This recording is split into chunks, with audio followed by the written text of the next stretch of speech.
all of you guys for coming. And I'm happy to see this huge crowd here today. I mean, this is really an important annual celebration honoring Walter Hook, sort of the hometown boy here, who, you know, who left us with such a great legacy and with so much art, and who's been an inspiration for, you know, contemporary artists in Montana. And I think everyone here pretty much, I had a few pieces of history about Walter, but I'm pretty sure that everyone here knows that he was born here in Milltown, went to school here in Bonner. He continued on to Missoula County High School and to the University of Montana. I knew he was in New Mexico, but I didn't realize he had worked for the Atomic Energy Commission, is what he was doing down there. Yeah, because he also had degrees in science and math. He was a scientist, he was a mathematician, he was, you know, pretty much like a Renaissance man.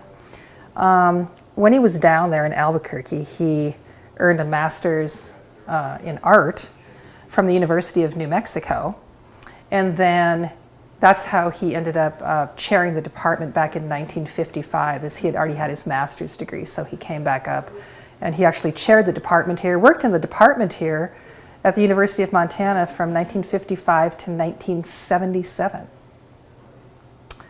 And he was a scholar and an educator and a scientist, as we've mentioned, never afraid to experiment.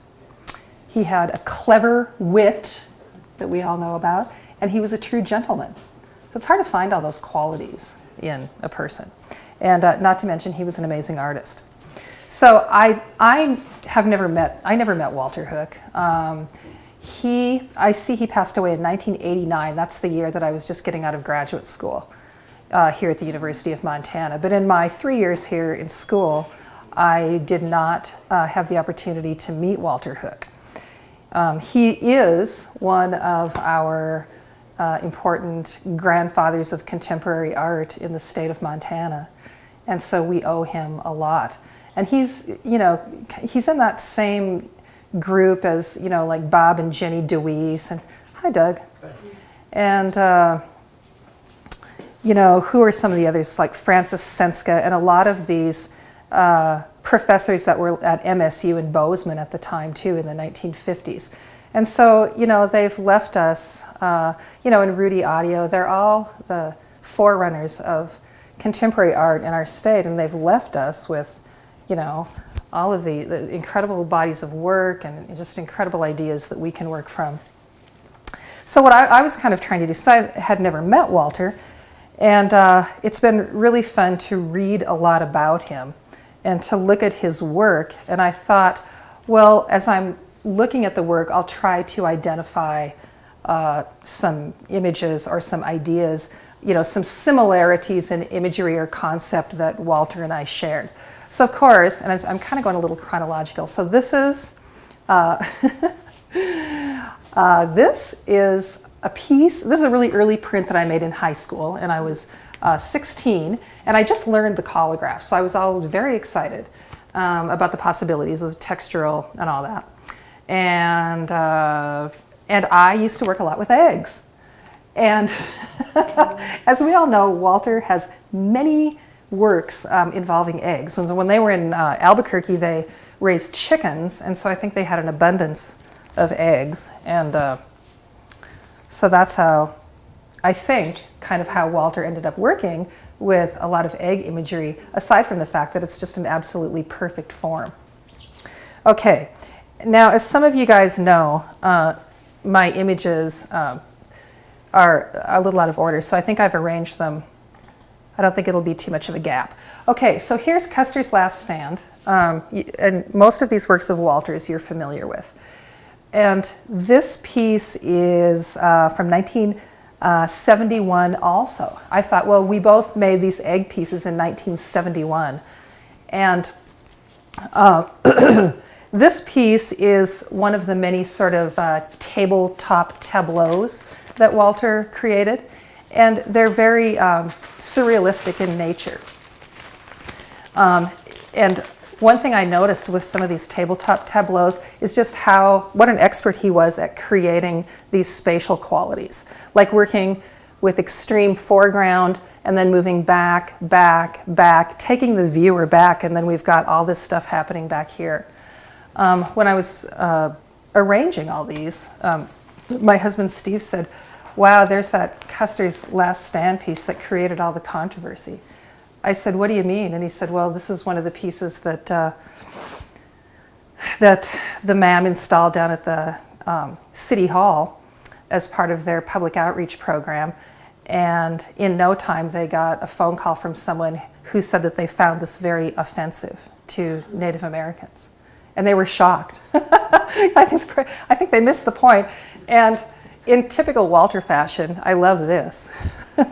Because he's got these messages in there. But yeah, it was really surprising that they got one call and maybe even two. And I think what they were offended by was just like the danger Indian crossing. I'm not totally sure. Anyway, then I'm going to go to, trying not to bore you guys. And I just am so sorry about this. Okay. So, this is, hello everyone, come and find a seat. This is the next piece. I was also looking at other egg pieces that I had done. This is much later, of course, from 2010, 2011. This is a 3-color etching that I completed working with the Matrix Press here at the University of Idaho, University of Montana. I have some stuff from University of Idaho from University of Montana. And this piece kind of references my own roots on the Montana High Line in north central Montana. I grew up in Great Falls, but I'm fourth generation, and all my grandparents homesteaded up on the Montana High Line, and so that is a place that's very special to me. And I do still have some relatives that have some of the farmland up there and stuff, and it's just such a stark and beautiful place if you've ever visited up there. Okay. And if anyone has any questions while I'm talking about these, feel free, or you can save them till the end. And this is another tabletop tableau, and there were quite a few to choose from. And I picked this one because there's just such a sense of sort of intrigue and mystery about it. I mean, it's drawing the viewer once again. He's created all this spatial stuff with this incredible foreground with these torn areas, and then taking the viewer back, back, back. He's kind of a master at doing that. This is a watercolor from 1968. He also incorporated collage with this. And if you look really closely, the collage pieces also reference a time long ago. And these are fashions for men and women that look like they're like out of the 30s or so. And I also found it interesting, the title of this is 1 Dozen Eggs. And for whatever reason, I just happened to be counting the eggs. And I don't know if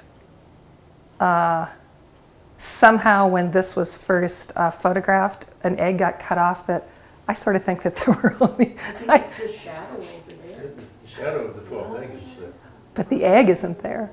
No, but the shadow is. Okay, so you think that that Walter was just kind of doing The original is hanging in Main Hall right now. Does it have the 12th egg on it? No, it doesn't. Okay.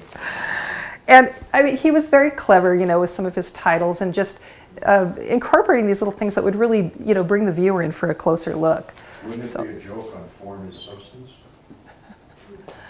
Yeah. What? A joke on form is substance. Yes, it would. Okay, so 3704. And then going to this piece, since it's in the same time period. So this is 2 years later when I was actually a senior in high school, and I was talking to my art teacher. I was trying to win an award in this student show. And I said, I'm trying to think of what print technique I could use. And he said, why don't you use screen printing, etching, and lithography all together? And I went, oh. So because I was just kind of learning printmaking, and I never really like started combining processes and everything. So that's what I did with this piece. It's called Locust at 839. It's like a grasshopper. And what's interesting is my art teacher from high school, Jeff Walker, and growing up in Great Falls, I think Bobby alluded to this a few years ago when she was the artist. Bobby and I were classmates both in junior high and in high school. We had the same art teachers. Idea. Oh, you didn't? Yeah, Bobby Sue. And we kind of grew up in the sort of golden era of art in Great Falls in the 60s and 70s. So we had, like, our junior high had 5 full-time art teachers. I mean, that's just completely unheard of now. And everybody took art. Like, you would take like 2 art classes. I mean, it was just so wonderful. And then in high school, by the time I got to my senior year, I was just taking like my required senior English and a computer class and whatever. And I had like 4 periods a day in the art rooms. I was like always a lab assistant and helping and everything. But one of my teachers, Jeff Walker, I had him at Great Falls High. And when I was online messing around and I was looking up some information on Walter Hook, and it was funny because one of the articles was from the Hockaday Museum in Kalispell. There had been a show of Walter Hook in 2007. And at the same time, showing it exactly the same time, was my high school art teacher, Jeff Walker. I thought that's pretty interesting. And I really like that. Okay. 3. So this piece, and a lot of you guys have this celebration book, so like some of these images are out of that book. And I'm not really sure if this piece is in black and white, or if it just, got photographed that way, or if it's a watercolor or an ink wash. But it's called Osprey, and it's from 1976. And I, once again, am just marveling, in some of his works,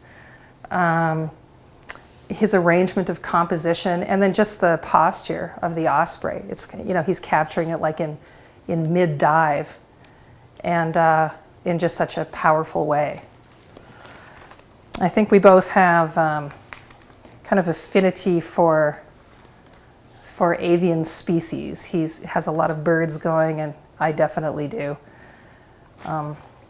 So I had 3684, a piece that, this is a piece that I had done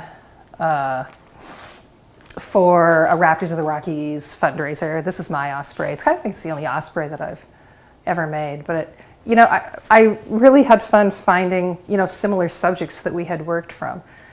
And I'm also like incorporating collage into the ground area here, and this is a dry point etching from 2008. Let's see.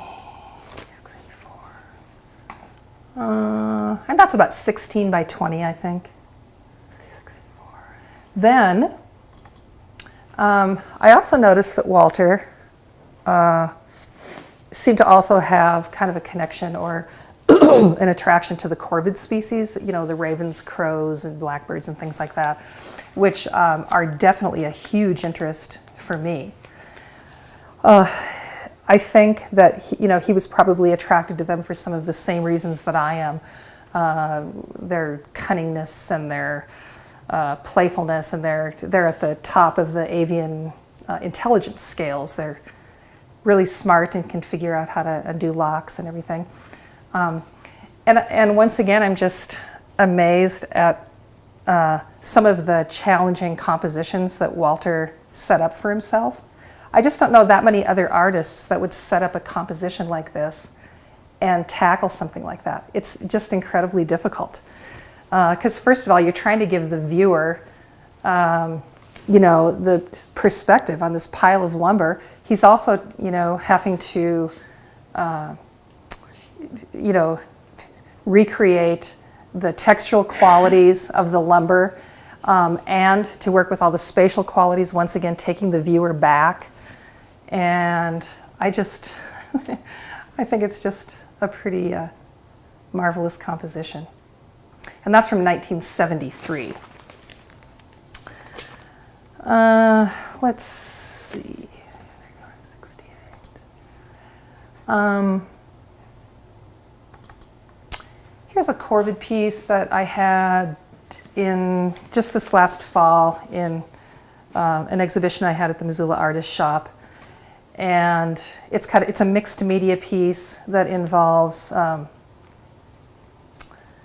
intaglio and relief print, some tissue and collage pieces. It's called Remembrance from 2014.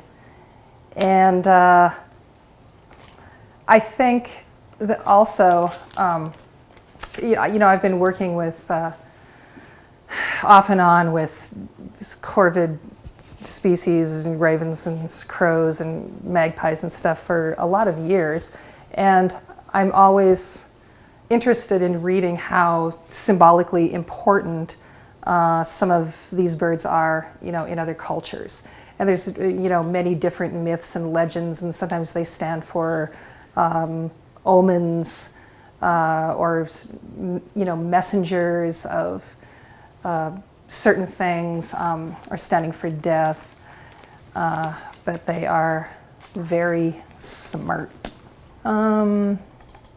This second raven piece I brought is called Departure, and it was part of that. It is part of a body of work that I have currently at the University of Idaho. It's a 5-person printmaking survey, and I've been drawn to this kind of stacked approach in my compositions for quite some time. And part of the reason I like printmaking is because it offers so many possibilities for the multiple image. So you can continue to print the same plate or the same image over and over in various ways. And I, flip-flop things and make stencils and work with the positive and negative. And those are all just things that I really enjoy in my work. Okay, political caucus.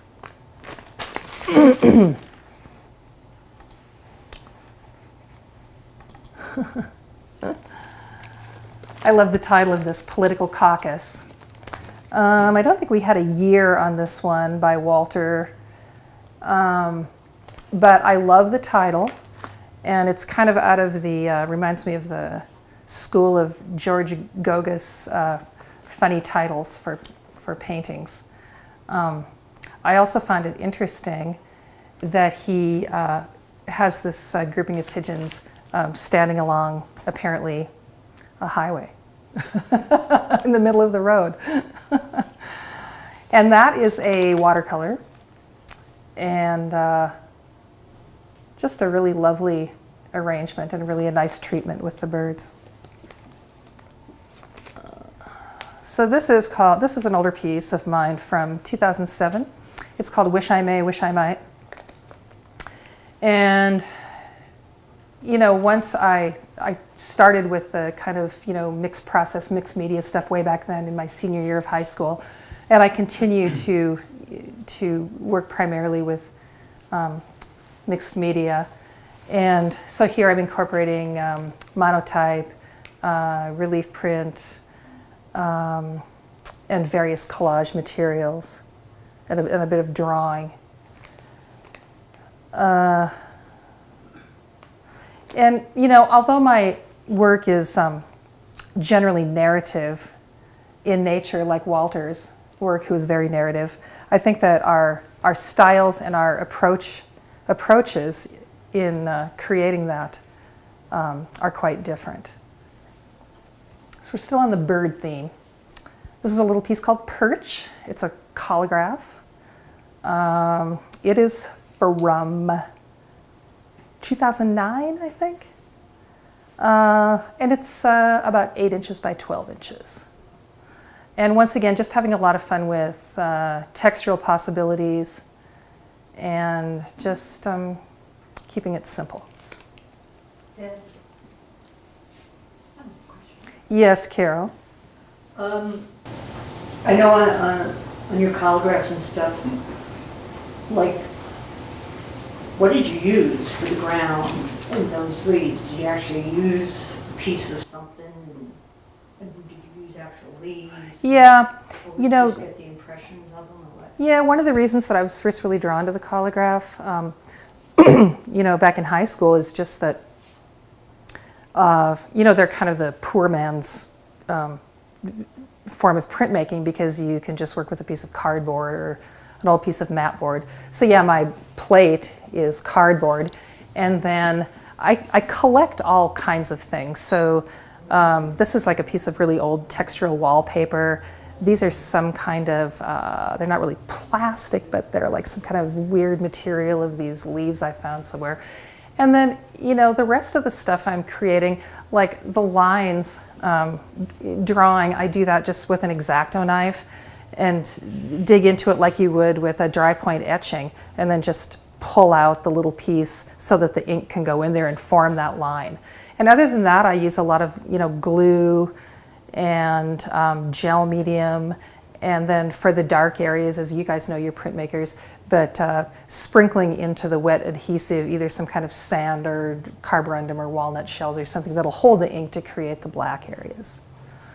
So yeah, so it's just a combination of stuff that I draw and also found materials that I just keep around and collect just because I love all the textural stuff.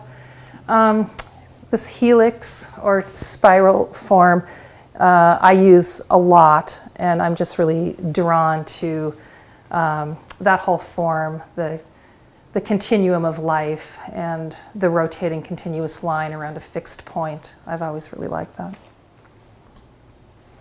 This piece I just really like a lot. And, you know, I wish that there were more, and maybe there are, but not that I read or anything, but more information on some of these pieces. You know, Walter was a scientist, and so this reminds me of something like very scientific. But I've always really enjoyed the incorporation of text in with images. And so he's abstracted this owl, and it's from 1964. And to me, it looks like paint and ink and whatever else. But it's just very rich and bold. And I was drawn to that image for sure. This piece I think is from 2007 or something like that. And it's from a series called Remains. And it's intaglio, monoprint, and collage. A lot of my work in the past 20 years or so has really dealt with ideas and aspects of transition and mortality and how species change and evolve, and life cycles and things like that. And I've had quite a bit of death in the last number of years, and so I always end up, you know, being drawn to making work that somehow connects me with these passages for these people that I've lost in my life. Here's an older piece too, from 2010. And this is called Harmonic. I think this is right around the time that I had become sort of alerted to and really aware of what was happening with our honeybee populations in the United States and in the whole world. And the use of the neonicotinoids or different similar chemicals in that family that are commonly found in pesticides that people use widely. And what happens is that they are not bee friendly at all. The bee mortality rate, it has just completely plummeted. And so then I kind of got into this bee series, this honeybee series. And there have also been other causes that have been identified, like viruses, different pathogens that have created these viruses, and habitat loss and things like that. So here's another one of these kind of stack pieces. I think this is kind of one of my earliest bee pieces. And I really enjoy the use of stencils. I cut a lot of stencils, and that is, you know, one of the simplest forms of printmaking, and I really like working that way with kids as well. Then I went on to became a little bit more elaborate. This is from 2011, and I am part of a group that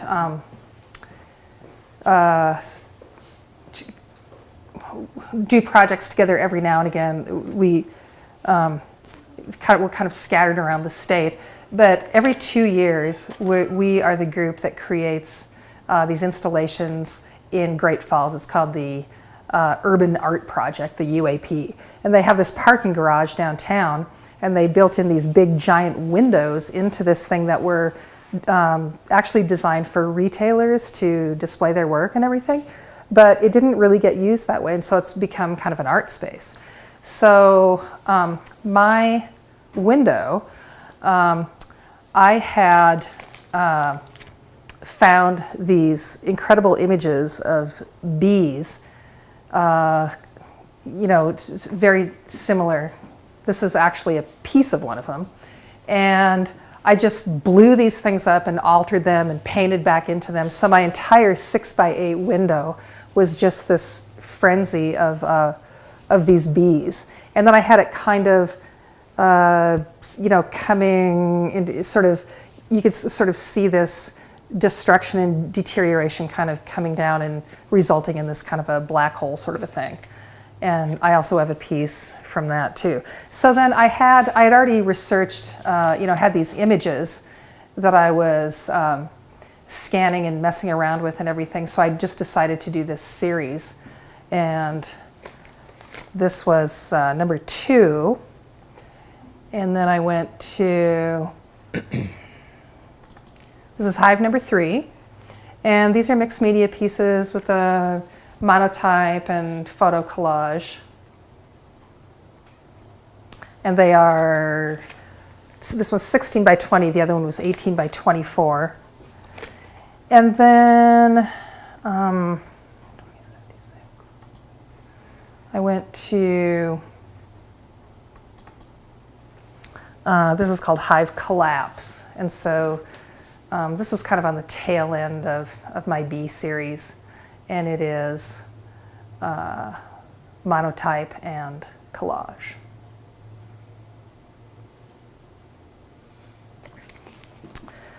And then the last one of the B pieces is, this piece is, yeah, this is kind of the last one. I think I'm kind of done with my B series. And once again, just given the ability of printmaking to create multiple images, and with my whole propensity for, you know, I'm German, I sort of like ordering and arranging and everything like that. And this was, yeah, this was in the show in the fall at the downtown at the Missoula Artist Shop. Okay, so next is, you can see a large B piece on the right that's, you know, it's very similar to the others. And then the piece on the left I actually have a slide of. This is just an installation shot from last summer at the Terman Larison Gallery.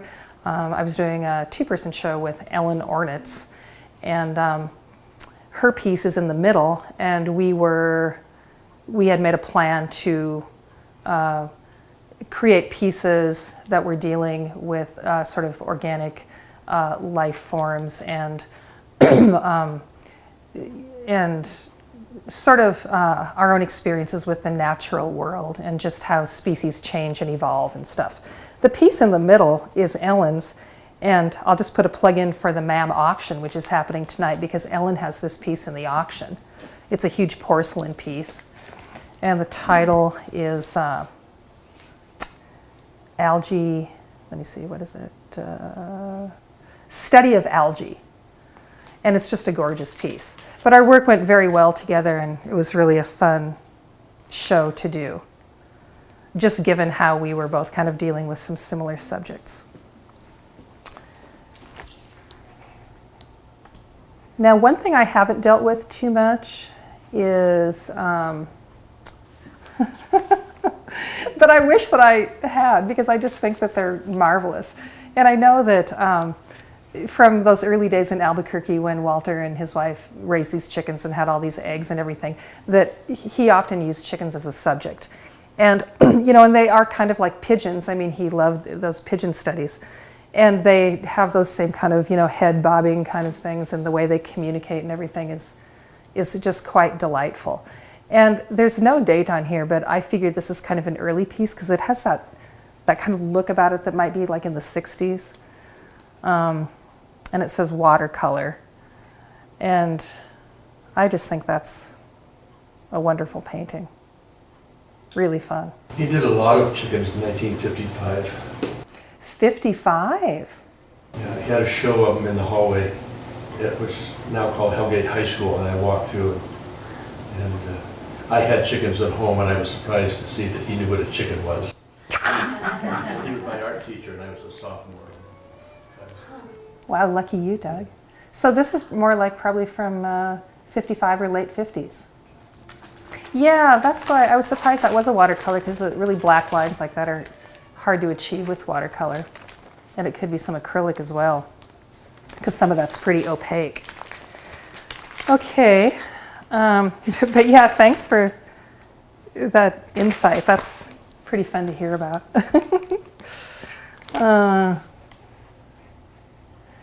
Another subject that Walter, as you know, was very excited about, cat imagery. He liked the felines. And so both in his printmaking and in his painting, he's really left us with a lot of cat studies and pieces of cats. This one is from 1965. Ink and watercolor, I believe.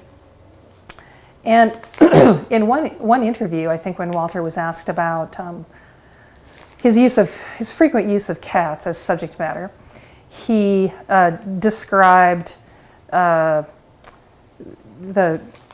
way that he felt that we as humans could really see ourselves in the behavior of cats with all of their foibles and quirkiness, that we could learn a lot about ourselves by looking at our cats. And he enjoyed them both as pets and as subject matter in his art. And once again, this composition is just pretty wild. You know, it's wonderfully done and just a really fun piece to look at. Some of these cats look a little, some of them have the mean faces, and yeah, it's hard to see. Do you ever do dogs? Not that I didn't run across any dog pieces, but I bet you. Steve brought a dog, or Ted brought a dog. A dog One piece? dog a couple years ago. You got And it was done in that style. in this style, okay. There's another one with the dog sitting next to next to one of those wood piles with the 2x4 ends. It's another one of those perspective pieces, but the dog is just sitting next to the stack of lumber. I think the dogs got overruled by the cats. Oh dear.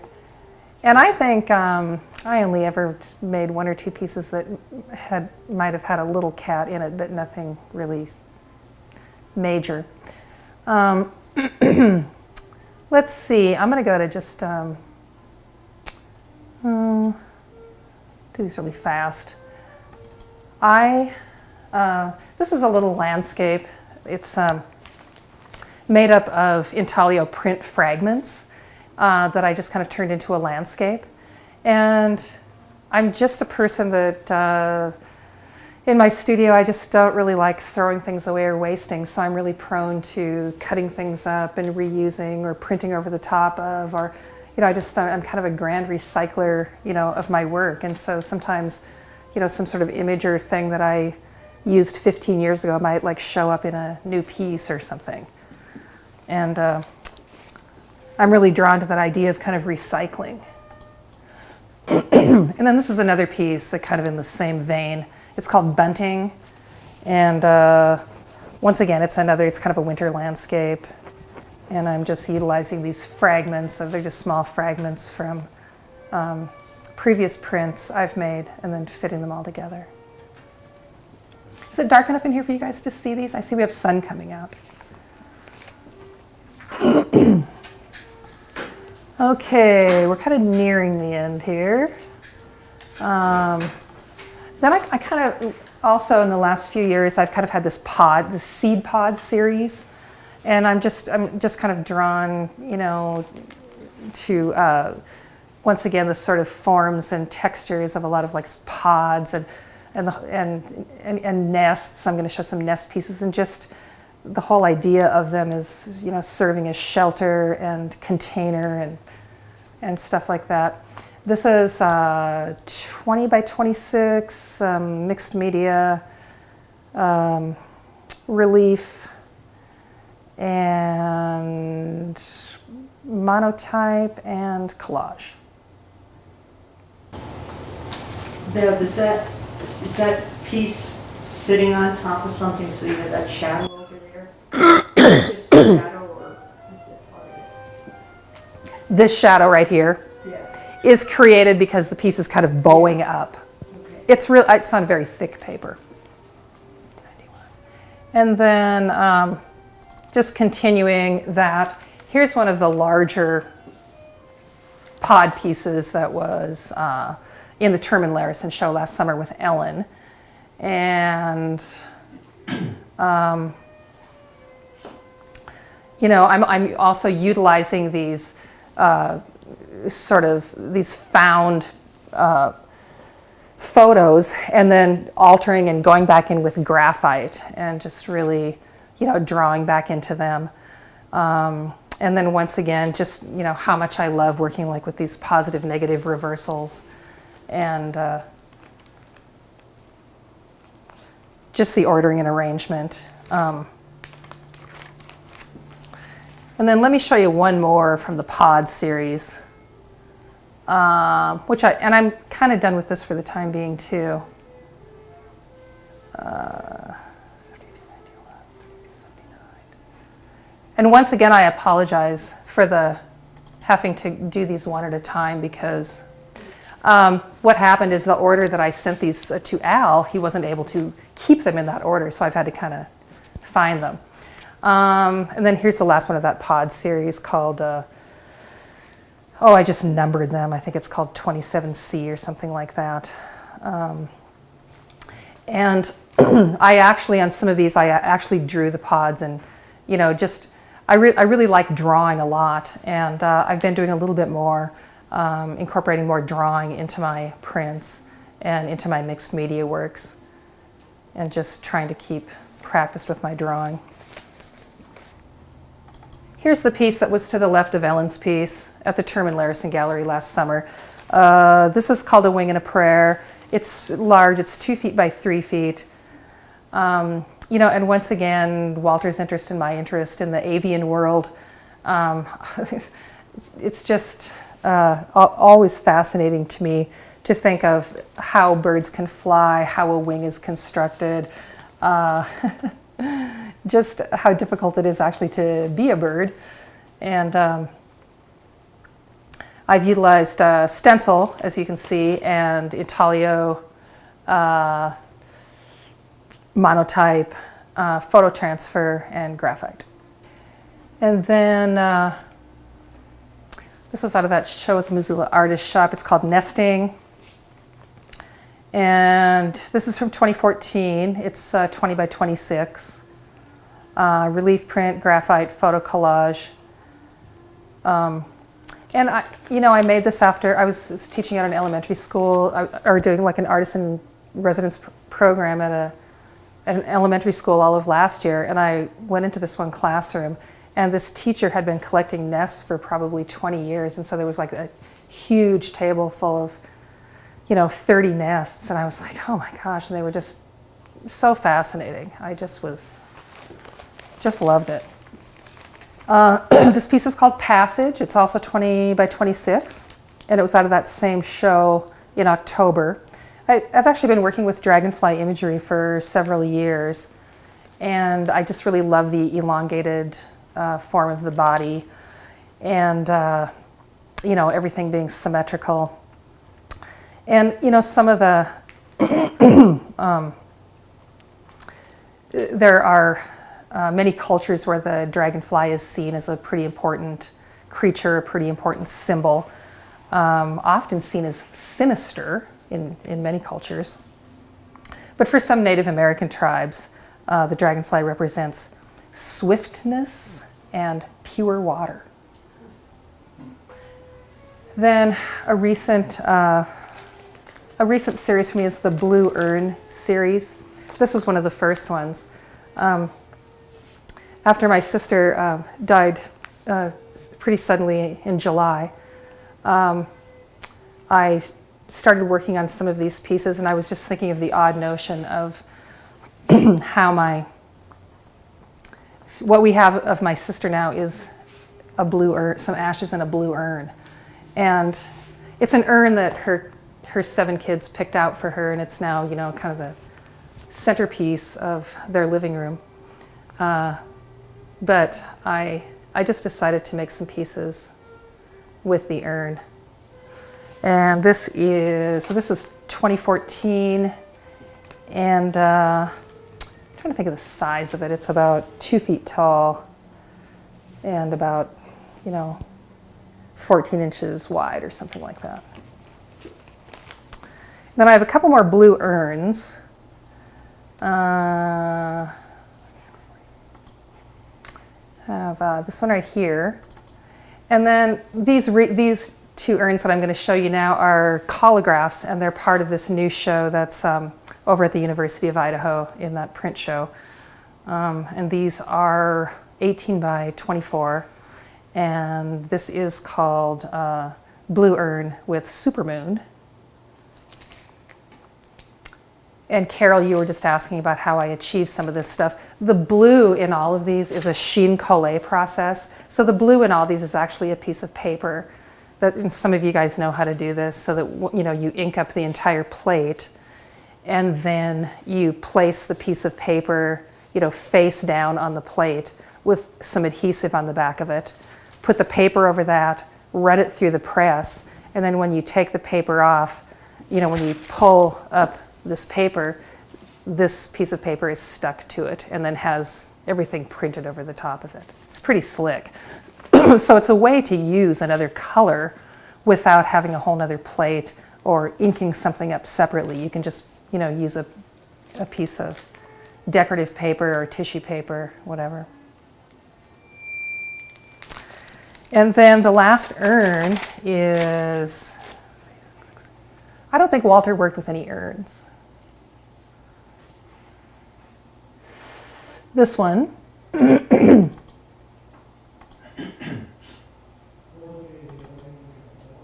come that doesn't want to go? I'm having trouble now. Okay. Floating urn.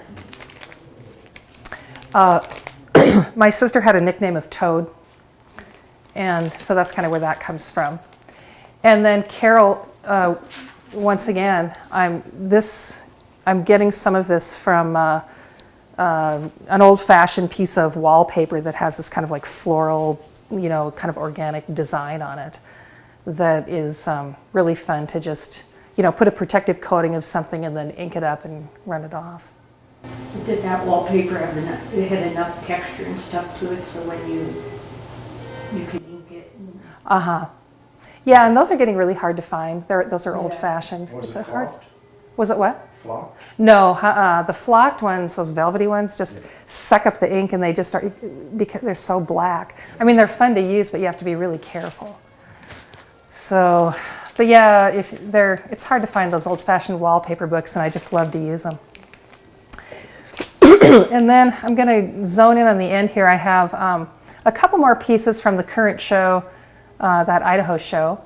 This is Tree of Life. It's another sort of stacked piece.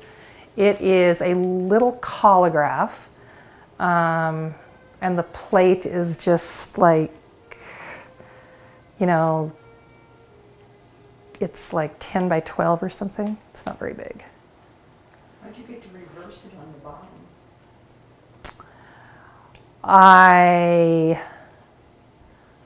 scan that. Yeah. So, Carol, you are very observant. And then the next one, the reversal on that one, is the actual plate. So this is called Tumble, also from 2015. This is another subject that I've been working with for several years, is the tumbleweed. It's been kind of hard for me to capture, you know, the true essence of a tumbleweed and to figure out how to present them as well. So I made this other kind of stacked piece. It's another holograph. And I actually constructed the plate. This is the actual plate right here. So it's the reverse of these two. These two prints are taken off of this plate. But what happened is I actually constructed the plate with glue. So I just basically drew with a glue bottle and then sprinkled some carborundum on there to create the lines and everything. And interestingly, like as I made more prints and ran it through the press, it just started to flatten so much that pretty soon I didn't have, these weren't raised enough to actually make, you know, to actually be able to read it the way that I wanted to. It was just really smashing down in the press. So, and I just loved the plate, so I just, you know, I knew that I wouldn't be able to print off of it anymore, so I just used the plate in the overall piece. And sometimes when I am doing workshops and stuff and we're learning holograph and people say, geez, I like my plate so much better than the print. And I always say, you know what, the plate is a work of art in itself. Don't be afraid to just use frame the plate. They just take on kind of a rich, really gorgeous quality.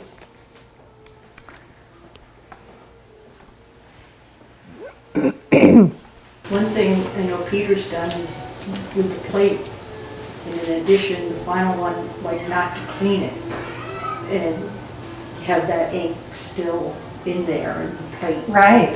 Because the color, but not all inked up and stuff, and that looks really neat. I know, yeah, when you just leave I'm sure it. you've done that too. Well, and with that one, I just left it because it had everything, you know, just the way that it was supposed to be.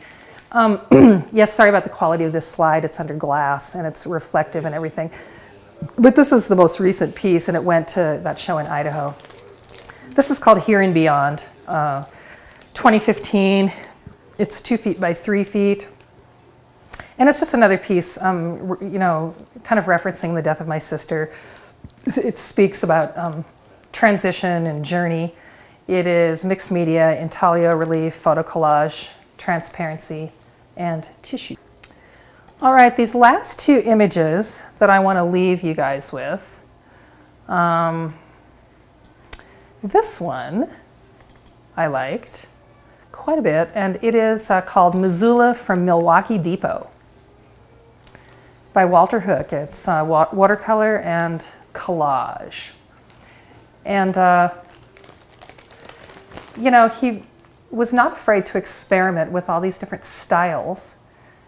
And, you know, I think it goes without mentioning, because most of you guys know that, I mean, I'm just showing 2-dimensional work of Walter's, but that he worked in clay and sculpture and created large, you know, public commissions. And so, I mean, he was just so versatile and so knowledgeable about various media. And I just applaud his willingness to experiment and coming off with, you know, some really pretty incredible work. You know, he had a definition of art that I think some of you guys have read. I'm just going to read a little part of it. But it says, here's what Walter said: art is the interdependent structural essence of the transitional reality of an integrated world, both physical and psychological. It systemizes form and its postulated paradox, also projected truth, revealing a reciprocal possibility for beauty. Whether it is an optimized abstraction, or a responsive representation, it is a pragmatic, objective portrayal of our subconscious. I think that's pretty good. He was a scholar. And then the last image that I wanted to show is Sky Glow. And wow, just what he's been able to do with illumination there and using kind of a monochromatic color scheme is lovely. Let's see, do we have a date on this? This is a lithograph. So this is part of his printmaking portfolio. And this was just done 2 years before his death in 1987.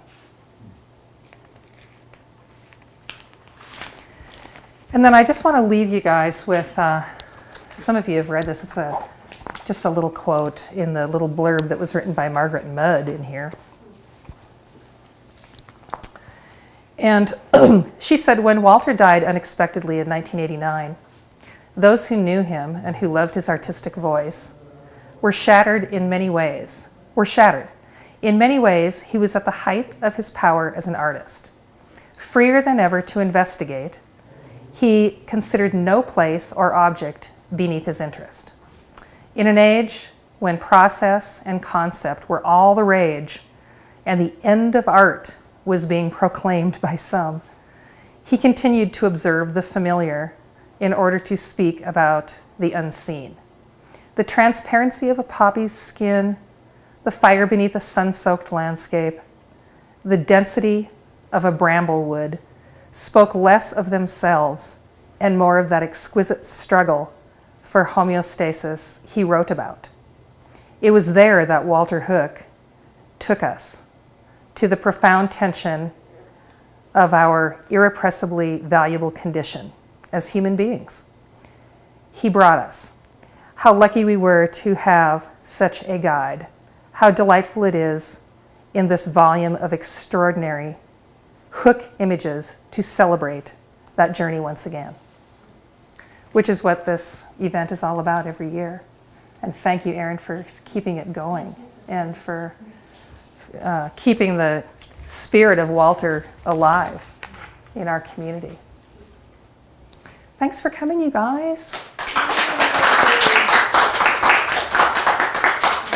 want me to ask any questions Yeah, sure. at the end? Oh, yeah, go ahead, Carol. Okay. I have a question that I know you can't answer it right now and stuff, but it's what came into my mind. This was a great show, but watching, you talking about Walter Hook and his eggs and birds and then Jeff Walker and I know his color palette and stuff. Do you ever think that if you had different teachers, would things be different in your work? Like, what if you had studied with someone who was really strong colors and painting and stuff, or have you, and it didn't make any difference, or? Right, it doesn't make any difference. Yeah, because some of my other teachers, like in junior high school, like in the late 60s, people were, all the stuff that was happening then, like all the pop art and the, we were like working with like shaped canvases and these really bold colors and everything.